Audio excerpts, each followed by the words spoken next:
concepto de Dios, la creación, los tres Cristos. Tercera parte. En otra sesión se explicó esto de la siguiente manera: ustedes son socios en la creación. Lo que tú llamas Dios es la suma de todas las conciencias y, no obstante, el total es más que la suma de sus partes. Dios es más que la suma de todas las personalidades y, no obstante, todas las personalidades son lo que Él es. Existe una creación constante. Dentro de ti hay una fuerza que supo cómo hacerte crecer de un feto hasta un adulto maduro. Esta fuerza es parte del conocimiento innato dentro de toda conciencia y es parte del Dios que hay dentro de ti. La responsabilidad por tu vida y tu mundo, es ciertamente tuya. No ha sido impuesta sobre ti por algún agente exterior. Tú das forma a tus propios sueños y formas tu propia realidad física. El mundo es lo que tú eres. Es la materialización física de los yos internos que lo han formado. Pero si Dios no puede objetivizarse, ¿qué hay respecto a Cristo? Se dice que no existió como personaje histórico. Cuando la raza se halla en la más profunda tensión y se enfrenta a grandes problemas, acudirá a alguien como Cristo. Buscando y ciertamente del interior de sí misma producirá las mismas personalidades necesarias para darles fuerza. Existieron tres hombres cuyas vidas se tornaron confusas en la historia y se fusionaron y cuya historia compuesta se llegó a conocer como la vida de Cristo. Cada uno de ellos estaba dotado físicamente en grado sumo, conocía su papel y lo aceptó voluntariamente. Los tres hombres eran parte de una entidad, ganando existencia física en una época. Sin embargo, no nacieron en la misma fecha. Existen razones del por qué la entidad no retornó como una sola persona. Por una parte, toda la conciencia de una entidad sería demasiado poderosa para un vehículo físico. Por otra, la entidad quería un ambiente más diversificado de lo que de otro modo podía proporcionarse. La entidad nació una vez como Juan el Bautista y luego nació en otras dos formas. Una de ellas contenía la personalidad a la que la mayoría de los relatos se refieren como Cristo. En alguna ocasión te hablaré de la otra personalidad. Hubo comunicación constante entre estas tres porciones de una entidad, aun cuando nacieron y fueron enterradas en fechas diferentes.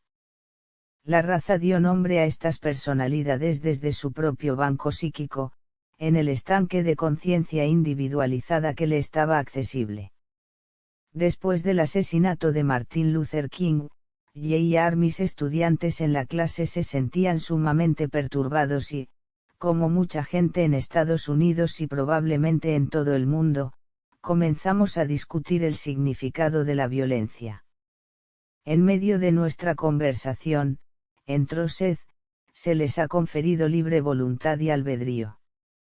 Dentro de ustedes hay planos, saben lo que van a lograr como individuos y como pueblo, como raza y como especie.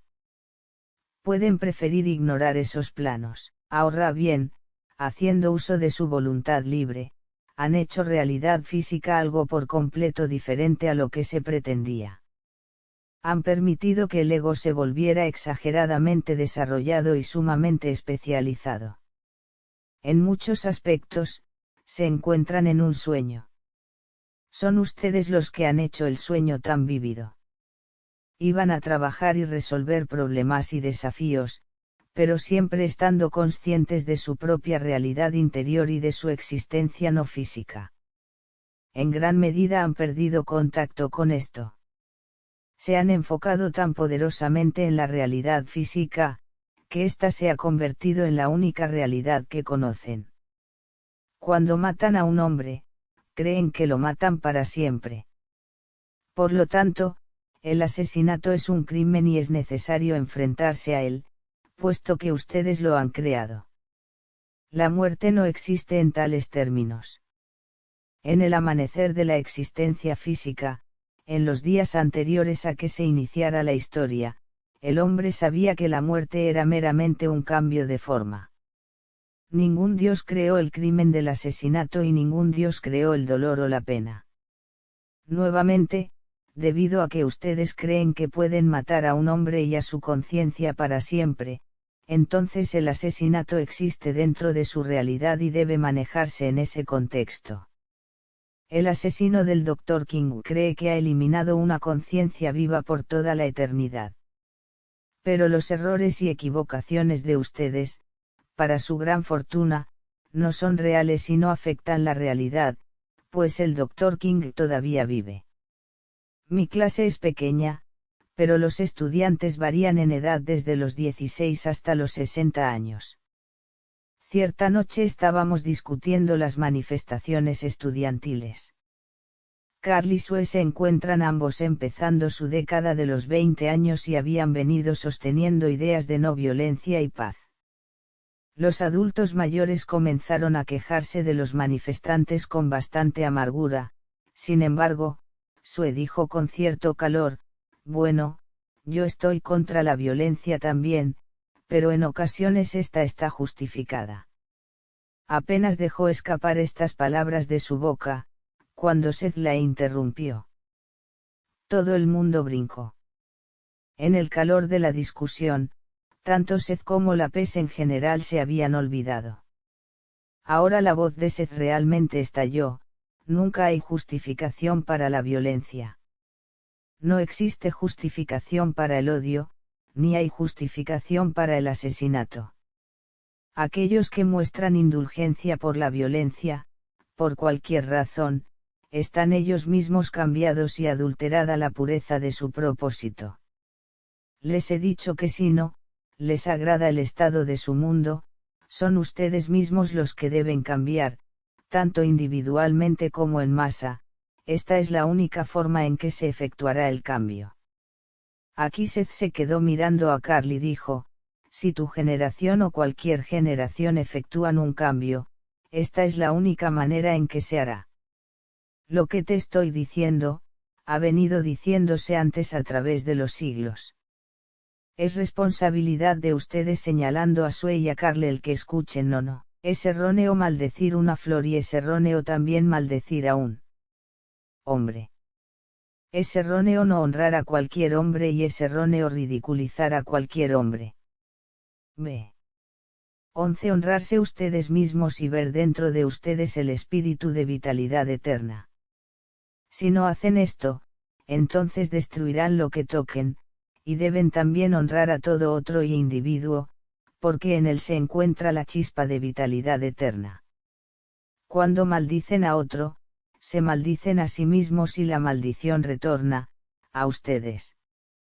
Citándose muestran violentos, la violencia les regresa como boomerang. Les hablo a ustedes porque la oportunidad es suya de mejorar las condiciones del mundo y de ustedes es el momento. No caigan en las viejas formas que los llevan precisamente al mundo que temen. Cuando todo joven se rehúse a ir a la guerra, tendrán paz. En tanto combatan por ganancia y codicia, no habrá paz. En tanto una persona cometa actos de violencia por amor a la paz, tendrán guerra. Desafortunadamente, resulta difícil imaginar que todos los jóvenes en todos los países se rehúsen a marchar a la guerra al mismo tiempo. Así pues, deben trabajar por eliminar la violencia que la violencia ha forjado. Dentro de los próximos 100 años llegará ese momento. Recuerden, no defiendan ninguna idea con violencia. No existe hombre que odie sin que ese odio se refleje al exterior y torne forma. Y no hay hombre que ame, sin que ese amor se refleje en el exterior y tome forma. El material set. Por Jane Roberts, -1979.